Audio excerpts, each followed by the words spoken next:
Hi hello అందరికీ welcome back to our channel. నేను మీ మళ్ళీని ఈరోజు సింపుల్ రెసిపీ అండి. సండే కదా, బ్యాచిలర్స్ కూడా చాలా ఈజీగా చేసుకోవచ్చు. శంకరా మీన్ అంటారు కదా, దాంతో చిన్న టైప్ అండి, చిన్న చేపలు ఇవి.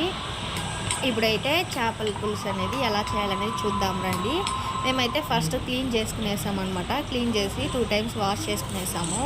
ఉప్పు అంతా వేసి పైన పొట్టు అనేది రుద్దేసామండి. ఉప్పు వేసి రుద్దితే పొట్టు అంతా రాలిపోతుంది కదా, బాగా క్లీన్ చేసుకునేసి ఒక 2-3 సార్లు బాగా కడిగేసాం అనమాట. కడిగి ఎత్తి పెట్టుకున్నాము. ఇప్పుడైతే ప్రాసెస్లోకి వెళ్దాం రండి. ఫస్ట్ అయితే బాణాలు పెట్టుకొని ఆయిల్ అయితే ఎక్కువ వేసుకోవాలండి చేపల పులుసుకి, అప్పుడే టేస్ట్ అయితే బాగుంటుంది. మేమైతే 2 స్పూన్స్ ఆయిల్ అయితే వేసుకున్నాము. 2 స్పూన్స్ కాకపోయినా 3 స్పూన్స్ కూడా వేసుకోండి. ఇప్పుడైతే ఆవాలు, కొద్దిగా కరివేపాకు, తెల్లగడ్డలు కొద్దిగా ఎక్కువ కూడా వేసుకోండి. తర్వాత ఎర్రగడ్డలు వేసుకొని బాగా పచ్చి వాసన పోయేదాకా బాగా వాడుకోవాలన్నమాట. బాగా వాడ్చేసి కొంచెం నూనెలోనే వాడ్చామంటే పచ్చి వాసన అనేది ఉండదన్నమాట. బాగా వాడుకోవాలి. కొద్దిగా లైట్గా పసుపు వేసుకోండి.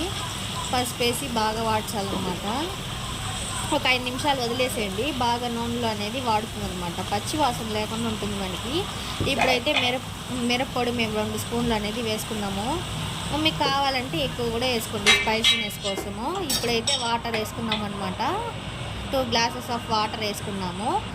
ఇప్పుడైతే చేపలు క్లీన్ చేసి పెట్టుకున్నాం కదా, ఆ చేపలు అయితే వేసి లైట్గా కలపాలండి. వెంటనే గబాని కలిపేయకూడదు, చేపలు అనేది విరిగిపోతుంది అనమాట.